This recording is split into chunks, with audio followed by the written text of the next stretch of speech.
Hello students, मैं Mamta Mittal PGT chemistry government senior secondary school Dawali village से। आज हम करने जा रहे हैं क्लास 9 का चैप्टर 2, क्या हमारे आसपास के पदार्थ शुद्ध हैं। इसमें आज का हमारा डिस्कशन का टॉपिक है भौतिक परिवर्तन, रासायनिक परिवर्तन, तत्व तथा यौगिक।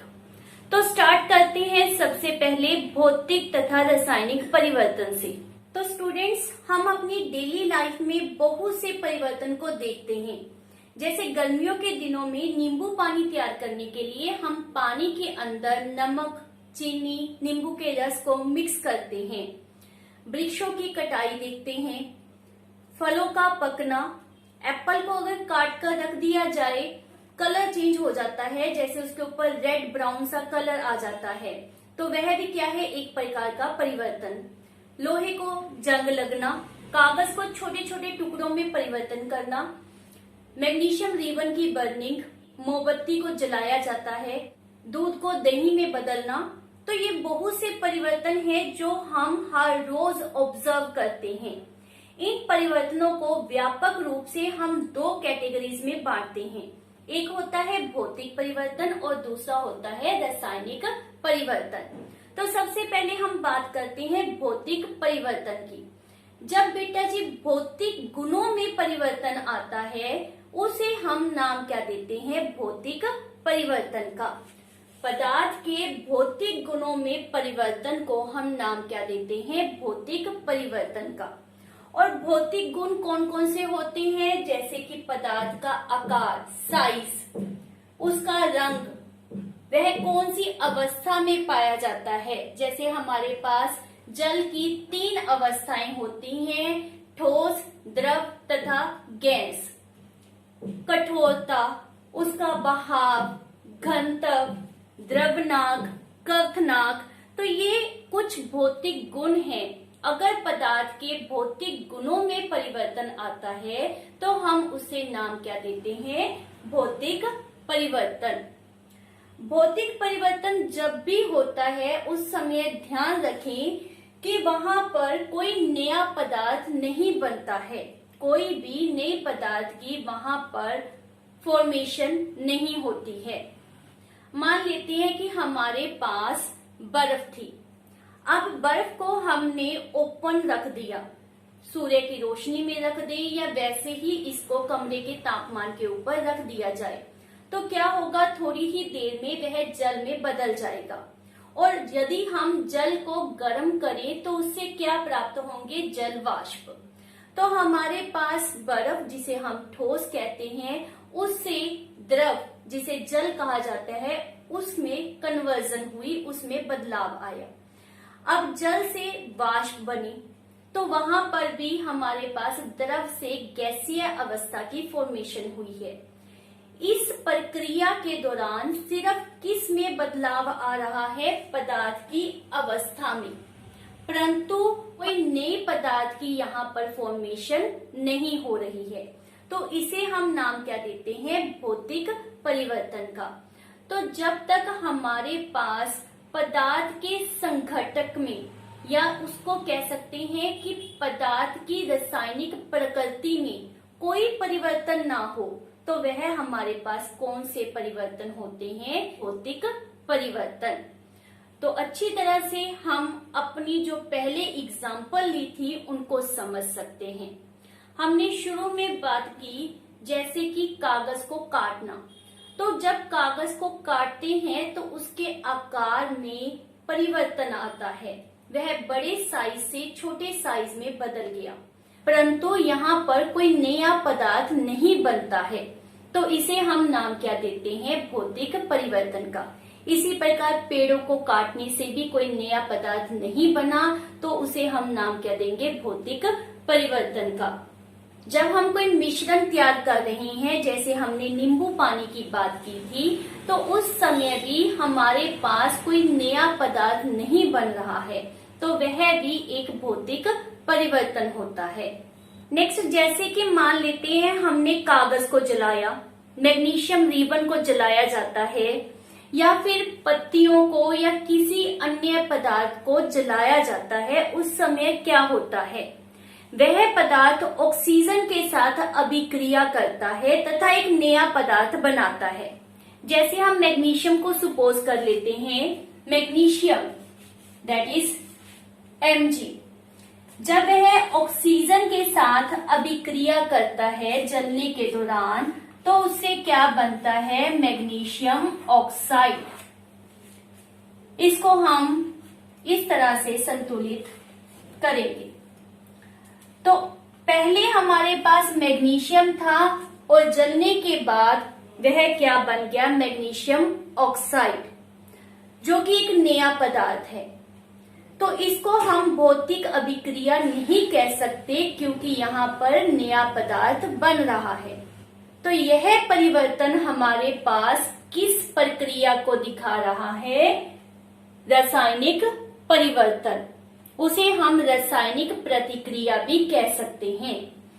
रासायनिक परिवर्तन के दौरान पदार्थ के रासायनिक गुणों में परिवर्तन होता है, जिसके कारण नया पदार्थ बनता है तथा उसके रासायनिक संघटन में परिवर्तन आ जाता है।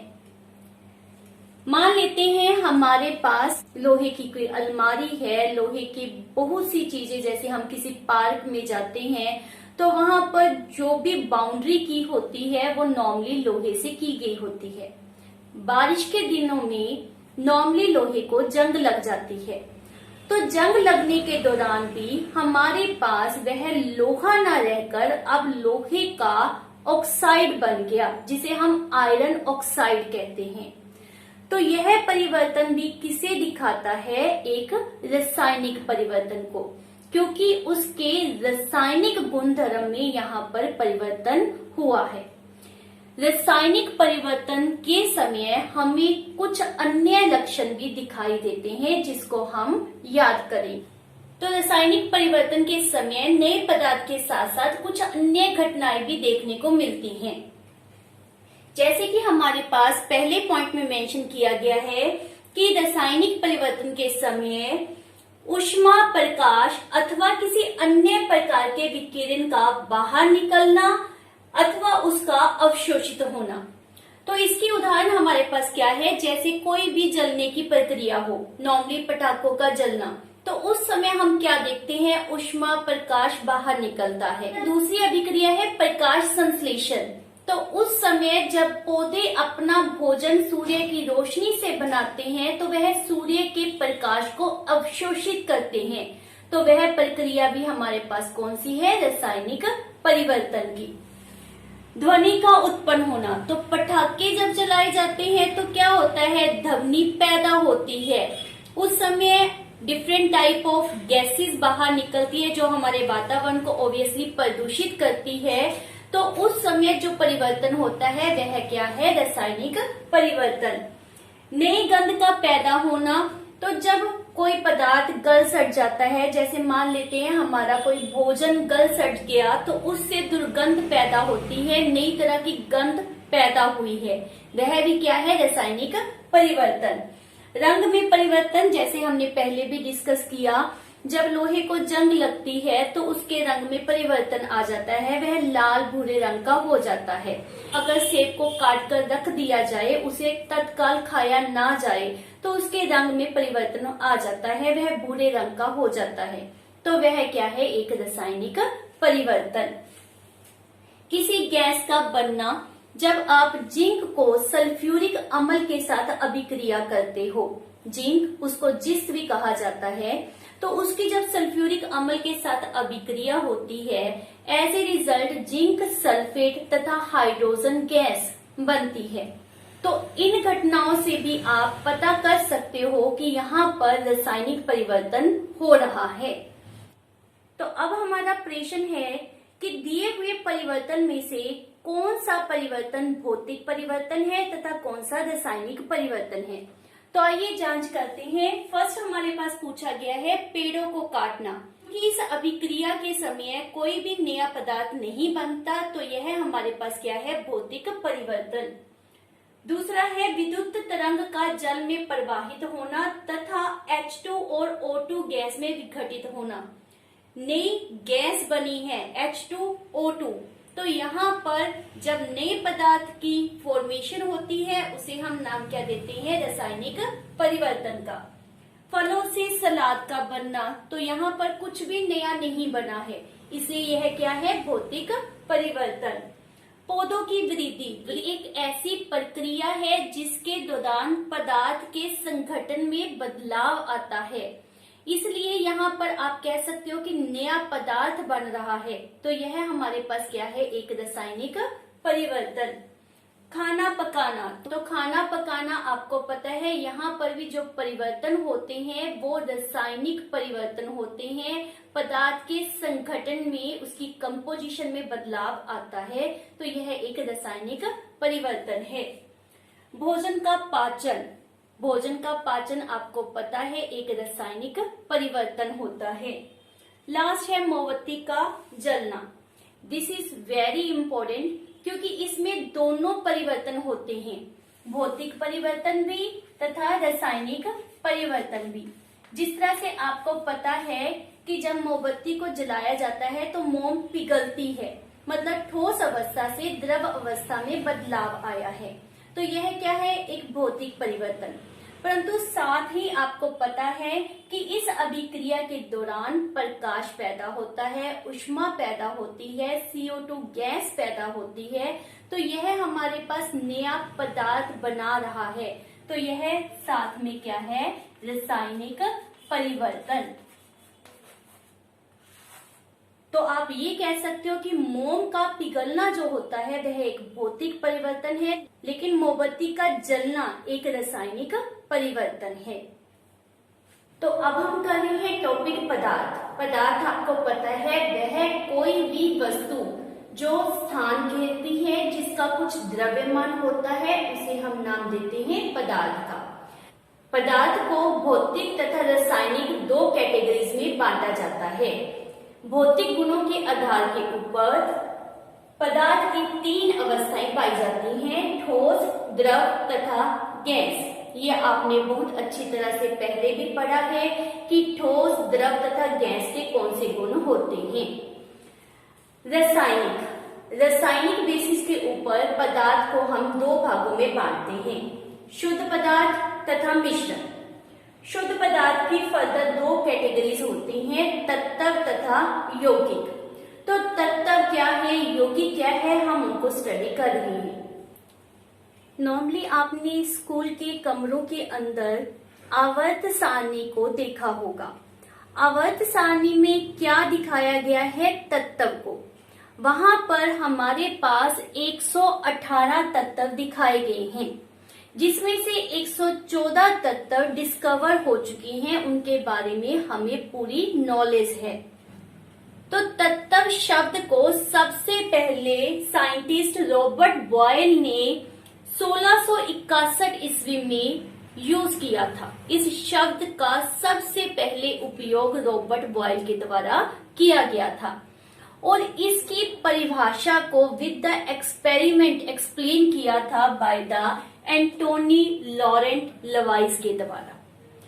तो एक्चुअल में तत्व की परिभाषा क्या है, हम उसको डिस्कस कर रहे हैं। तत्व पदार्थ का वह मूल रूप है जिसे रासायनिक प्रतिक्रिया के द्वारा अन्य सरल रूपों में विभाजित नहीं किया जा सकता। मीन्स तत्व मूल रूप में वह पदार्थ होता है जिसे ना तो आप किसी भौतिक परिवर्तन के द्वारा या ना ही किसी रासायनिक परिवर्तन के द्वारा किसी अन्य तत्व में बदल सकते हो। क्लियर। हमारे पास अब तक 114 तत्वों की डिस्कवरी हो चुकी है। इनमें से 92 तत्व प्राकृतिक रूप से पाए जाते हैं, वो नेचुरल हैं, तथा रिमेनिंग 1 जो है वो मानव निर्मित होते हैं। अधिकतर जो इसमें तत्व है वह ठोस अवस्था में होते हैं, जैसे लोहा, सोना, चांदी, जिस्त, तांबा, ये मोस्टली क्या है, ठोस अवस्था में पाए जाते हैं। तो अधिकतर हमारे तत्व जो है वो ठोस अवस्था में पाए जाते हैं, लेकिन 11 तत्व ऐसे हैं जो गैसीय अवस्था में पाए जाते हैं। 2 तत्व दैट इज पारा जो आप देखते हो थर्मामीटर में नॉर्मली यूज होता है, वह आपके पास रूम टेम्परेचर दैट मीन्स कमरे के तापमान के ऊपर द्रव अवस्था में मिलता है। और जो ब्रोमीन है वह भी कमरे के तापमान के ऊपर द्रव अवस्था में पाया जाता है। तथा साथ ही याद रखना है कि गैलियम तथा सीजियम ऐसे तत्व हैं जो कमरे के तापमान से कुछ अधिक तापमान दैट इज 303 केल्विन तापमान के ऊपर द्रवित अवस्था में पाए जाते हैं। तत्व की एक और परिभाषा आपने दिमाग में रखनी है कि तत्व वे पदार्थ हैं जो एक जैसे परमाणुओं से मिलकर बनते हैं। इसका मतलब क्या है कि अगर हम बात कर रहे हैं कि यह हमारे पास लोहे का तत्व है, तो इसके अंदर जितने भी परमाणु होंगे, मान लेते हैं ये हमने परमाणु बनाए हैं और एक तत्व के अंदर अनगिनत परमाणु होते हैं, तो एक तत्व के अंदर जितने भी परमाणु होते हैं वे सभी एक जैसे होते हैं। लोहे के तत्व के अंदर सारे परमाणु किसके होंगे? लोहे के, जिसका हमारे पास सिंबल क्या होता है?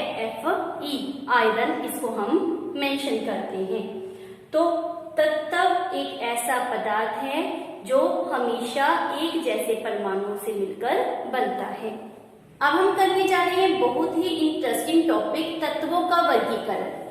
तत्वों को उनके गुणों के आधार पर वर्गीकृत किया गया है। जैसा कि आपको पता है हमारी आवर्त सारणी में 118 तत्व प्रेजेंट है, तो उनके गुणों को याद करने का सबसे आसान तरीका है कि उनका वर्गीकरण किया जाए।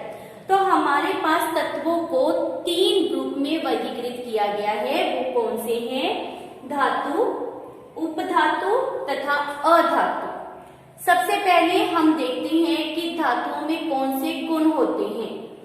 तो धातुओं का पहला गुण है कि वह चमकीली होती हैं। जैसा कि आपको पता है सोना, चांदी, जिसको Zn जिंक कहते हैं, उनमें चमक होती है। कॉपर, लोहा, एल्युमिनियम, इनमें भी अपनी एक चमक होती है। तो मोस्ट ऑफ जो धातु होते हैं वह चमकीली होती हैं। नेक्स्ट पॉइंट है कि जो धातुएं होती हैं वह ताप की सुचालक होती हैं। मीन्स जब आप किसी भी चीज को इन धातु के बर्तनों में गर्म करते हो तो यह आग पर रखने पर जलती नहीं है, क्योंकि यह ताप की क्या है? सुचालक है। इसीलिए मोस्ट ऑफ किचन में जो यूज किए जाते हैं बर्तन वो किसके बने होते हैं? धातु की। जैसे कि हम लोहे का तवा, लोहे की कढ़ाई, एल्युमिनियम के बर्तन यूज करते हैं, तो वो इसीलिए यूज किए जाते हैं क्योंकि धातुएं ताप की सुचालक होती हैं। नेक्स्ट हमारा पास धातुओं का गुण है कि वह विद्युत की सुचालक होती हैं।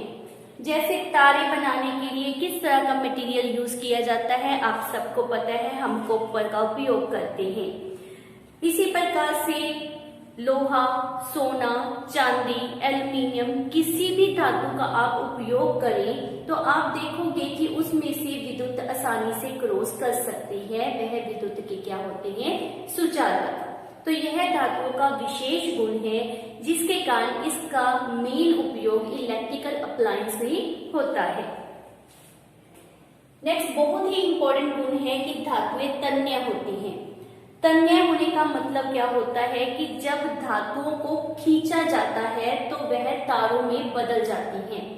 आपको पता है जैसे सोने की चेन बनाई जाती है, चांदी के आभूषण तैयार किए जाते हैं या फिर तारे बनाई जाती हैं, तो यह क्यों बन सकते हैं? बिकॉज धातुएं जो होती हैं वह तन्य होती हैं। उनको खींचकर हम उनको तारों के रूप में बदल सकते हैं। इसी गुण के कारण धातुओं का आभूषण बनाने में उपयोग होता है। नेक्स्ट हमारे पास लिखा गया है कि धातुएं जो होती हैं वह अगाध वलय होती हैं। अगाध वलय का मतलब क्या होता है कि धातुओं को आप पीट कर, हथौड़ा मारकर उनको चादरों में बदल सकते हो। इसी कारण इसके द्वारा हम किसी भी शेप में धातुओं को ढाल सकते हैं, उनसे बर्तन बना सकते हैं, उनसे आभूषण बना सकते हैं। ऐसा नहीं होता कि जैसे हमने कांच के ऊपर हथौड़ा मारा और कांच के टुकड़े टुकड़े हो जाते हैं। जब आप लोहे पर हथौड़ा मारते हो, क्या उसके टुकड़े होते हैं? नहीं होते। इनफैक्ट उसकी शेप में बदलाव आता जाता है। आप उसको विभिन्न रूप में उपयोग में ला सकते हो, उनके द्वारा अलमीरा बना सकते हो, उनके द्वारा कप, प्लेट, टेबल बना सकते हो। तो यह गुण धातुओं में क्यों होता है? क्योंकि वह अगाध वर्गीय होते हैं। तो ये दोनों ही गुण बहुत ही महत्वपूर्ण है। 1 मार्क्स में भी आपसे यह क्वेश्चन पूछा जा सकता है कि धातुओं के तन्य अगाध वर्गीय गुण से क्या अभिप्राय है। धातुएं प्रतिध्वनिपूर्ण होती हैं। नॉर्मली स्कूलों में घंटी के लिए हम जिस चीज का उपयोग करते हैं वो आप सबको पता है धातु से बने होते हैं। कारण क्या है कि जब आप धातु के ऊपर हथौड़ा मारते हो या उसके साथ किसी अन्य वस्तु को टकराते हो तो धातुएं आवाज, ध्वनि पैदा करती हैं। इसी गुण के कारण इनका उपयोग बेल बनाने के लिए या डिफरेंट टाइप ऑफ सायरन के लिए यूज किया जाता है। तो धातुओं में यह गुण पाया जाता है कि वह प्रतिध्वनिपूर्ण होती हैं। धातुएं नॉर्मली कठोर होती हैं। जितनी भी हमारे आसपास धातुएं हैं, चाहे हम बात करें लोहे की या एल्युमिनियम, कॉपर, तो आपको पता है ये क्या होती है? कठोर। लेकिन जैसे सोडियम है, पोटाशियम है, ये ऐसी धातुएं हैं जो नर्म होती हैं। ये इतनी नर्म होती हैं कि इनको आप with the help of knife भी काट सकते हो। तो यहाँ पर कुछ अपवाद भी प्रेजेंट होते हैं। नॉर्मली जो धातुएं होती हैं वह सॉलिड फॉर्म में, ठोस अवस्था में पाई जाती हैं।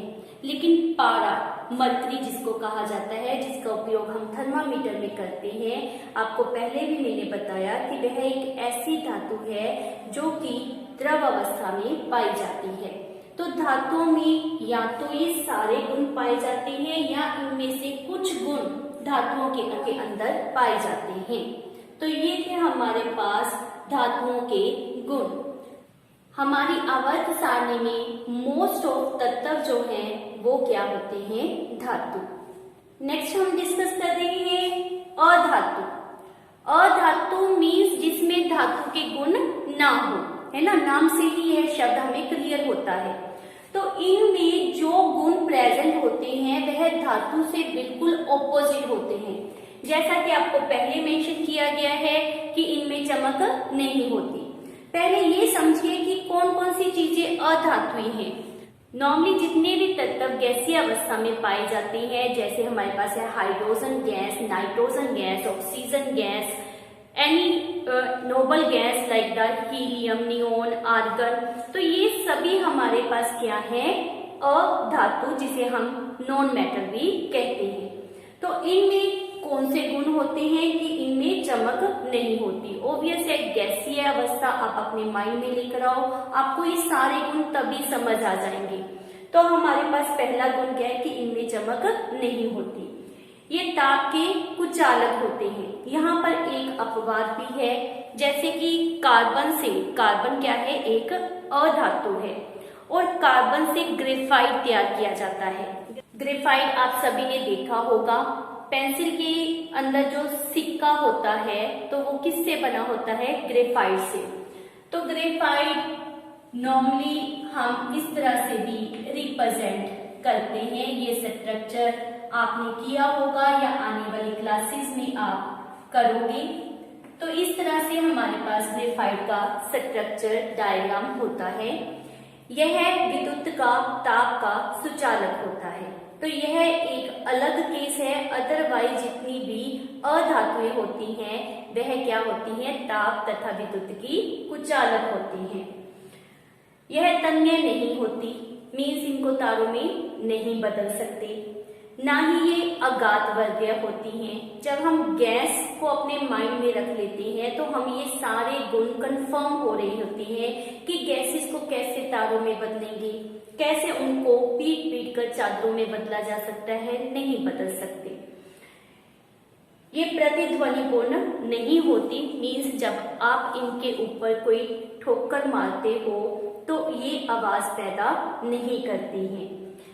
नॉर्मली ये गैसीय अवस्था में पाई जाती हैं, लेकिन जैसे हमने पहले डिस्कस किया, ब्रोमीन एक ऐसी अधातु है जो कि द्रव अवस्था में पाई जाती है। तो हमारे पास ठोस अवस्था में, द्रव अवस्था में, गैसीय अवस्था में, तीनों अवस्थाओं में ही अधातुएं पाई जाती हैं। ठोस अवस्था में जैसे अभी हमने बात की कार्बन, सल्फर, ये अधातु है जो कि ठोस अवस्था में पाई जाती हैं। बट नॉर्मली ज्यादा जो इसके तत्व हैं वो किस अवस्था में पाए जाते हैं, वह गैसीय अवस्था में पाए जाते हैं।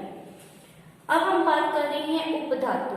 उपधातु वो तत्व होते हैं जिनमें धातु तथा अधातु दोनों के बीच के गुण प्रेजेंट होते हैं। दोनों के बीच के गुणों का मतलब क्या होता है कि लेट सपोज कोई भी वस्तु है वह विद्युत की कुचालक है, इट मीन्स वह क्या होगी, अधातु।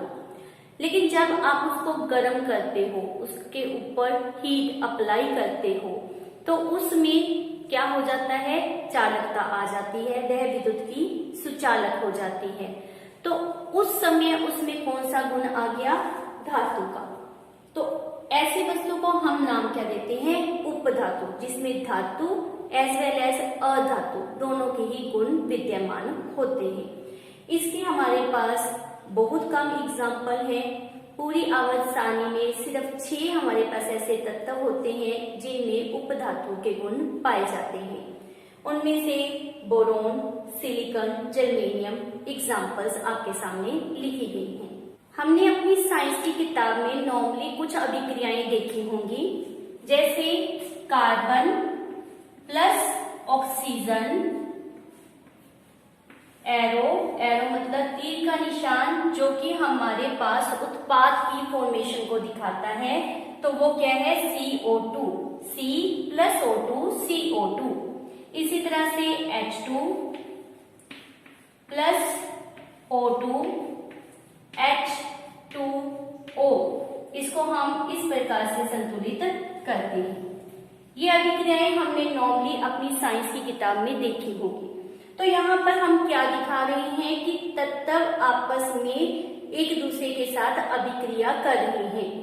जब भी तत्व किसी निश्चित उत्पाद में एक दूसरे के साथ जुड़ते हैं तो हमारे पास क्या बनता है, यौगिक। हम यहाँ पर बात कर रहे हैं द्रव्यमान के निश्चित उत्पाद की। तो आपने सभी ने याद करनी है द्रव्यमान।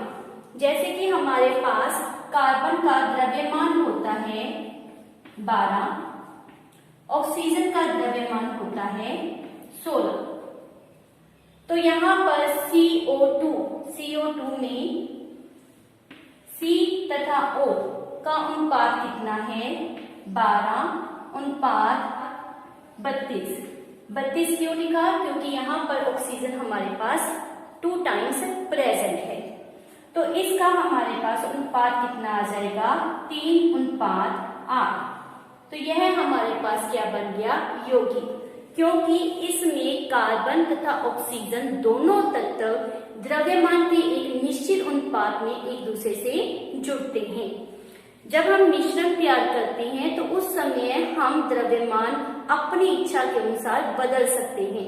जैसे मैंने मान लेते हैं नमक का घोल तैयार करना है, तो मैं 1 ग्राम नमक को 100 मिलीलीटर पानी में मिक्स करके मिश्रण बना सकती हूँ, या फिर 2 ग्राम नमक लेकर उसको 100 मिलीलीटर पानी में मिक्स करके नमक का घोल तैयार कर सकती हूँ।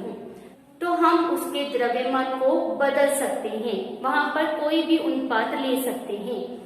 लेकिन जब हम यौगिक की बात करते हैं तो हम क्या मेंशन करते हैं कि उसमें एक निश्चित द्रव्यमान के अनुपात में तत्व एक दूसरे से जुड़ते हैं। जैसे कि हमारे पास H2O है, H उसका द्रव्यमान कितना होता है, 1, और ऑक्सीजन उसका द्रव्यमान कितना होता है, 16। परंतु H2O हाइड्रोजन यहाँ पर 2 बार प्रेजेंट है, इसलिए उसका द्रव्यमान दुगना हो जाएगा, इसलिए 2:16। तो यहाँ पर दोनों का अनुपात हमारे पास कितना आ गया, 1:8। आप पानी को कहीं से भी प्राप्त कर रहे हो, चाहे आप टैप वाटर ले रहे हो, उसको नदी से प्राप्त कर रहे हो, उसको कुएं से प्राप्त कर रहे हो, कहीं से भी प्राप्त कर रहे हो, अगर आप उसे पानी कहते हो तो उसमें हमेशा हाइड्रोजन और ऑक्सीजन एक द्रव्यमान के निश्चित अनुपात में पाए जाएंगे। वो अनुपात कितना होगा, 1:8, 1:8। तो इससे क्या बनता है बेटा, यौगिक। तो यौगिक क्या है, जब 2 या 2 से अधिक तत्व द्रव्यमान के निश्चित अनुपात में जुड़ते हैं तो उसे हम नाम क्या देते हैं, यौगिक। और यौगिक का विशेष गुण क्या है कि यौगिक के संघटन सदैव स्थायी रहते हैं। मतलब पानी अगर आप मेंशन कर रहे हो तो उसका सूत्र हमेशा H2O होगा। ऐसा नहीं हो सकता कि आप कह दो H2O2, HO2, नो, उसमें हमेशा एक निश्चित द्रव्यमान के अनुपात में ही तत्व आपस में जुड़ते हैं। यौगिक के जो गुणधर्म होते हैं वो उन तत्वों से जिनसे मिलकर यौगिक बनता है उन तत्वों से बिल्कुल भिन्न होते हैं। जैसा कि हमारे पास पानी को मेंशन किया गया है, पानी का मेन गुण क्या है कि यह आग को बुझाने के लिए उपयोग किया जाता है, जबकि इसमें जो हाइड्रोजन तत्व हमने उपयोग किया है यह ज्वलनशील है। हाइड्रोजन बॉम्ब का नाम आपने सुना है, तो यह एक ज्वलनशील गैस है। और जो ऑक्सीजन है उसके बिना आपको पता है कोई भी कंबंशन प्रोसेस, जलने की प्रक्रिया संभव नहीं है। तो ये दोनों ऐसे पदार्थ हैं जो या तो ज्वलनशील है या जलने की प्रक्रिया में सहायता कर रही है। लेकिन इनसे मिलकर जो पदार्थ बन रहा है, जो यौगिक बन रहा है, उसके गुण बिल्कुल अलग हैं। उसमें क्या गुण हमने मेंशन किया कि वह आग को बुझाने में उपयोग होता है। तो यौगिक के जो गुण होते हैं वह तत्वों के गुणों से बिल्कुल भिन्न होते हैं। इसके साथ ही यौगिक में एक विशेष गुण पाया जाता है कि यदि यौगिक को उसके तत्वों में वापिस बदलना है तो वह सिंपल अभिक्रियाओं से पॉसिबल नहीं हो सकता, उसके लिए विशेष रासायनिक अभिक्रियाओं का उपयोग किया जाता है। जैसे कि जल को अगर हमने हाइड्रोजन गैस और ऑक्सीजन गैस में वापिस बदलना है और हम कहें कि हम पानी में हथौड़ा मारकर उसको दोबारा से हाइड्रोजन गैस और ऑक्सीजन गैस में बदल सकते हैं, तो ऐसा नहीं हो सकता। वहां पर हमें कुछ विशेष विद्युत तरंगों को पानी से क्रॉस करना होता है, फिर वो हाइड्रोजन तथा ऑक्सीजन गैस में बदलती है। तो हाइड्रोजन या ऑक्सीजन गैस में पानी को बदलने के लिए हमें विशेष मेथड, विशेष रासायनिक अभिक्रियाओं का उपयोग करना होता है। इसी प्रकार से कोई भी यौगिक है उसको उनके तत्वों में वापिस बदलने के लिए स्पेशल रासायनिक अभिक्रियाओं का ही उपयोग होता है। वह सिंपल अभिक्रियाओं के द्वारा वापिस तत्वों में नहीं बदले जा सकते, जैसे कि आप मिश्रण को बदल सकते हैं।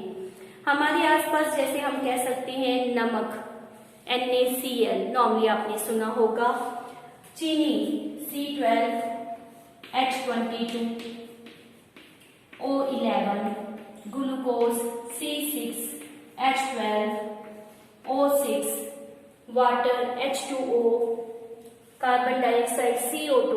तो ये बहुत ही कॉमन यौगिक हैं जिनको आपने विद देयर फार्मूलाज याद करने हैं। So this is all about my today's topic. Thank you for watching my video.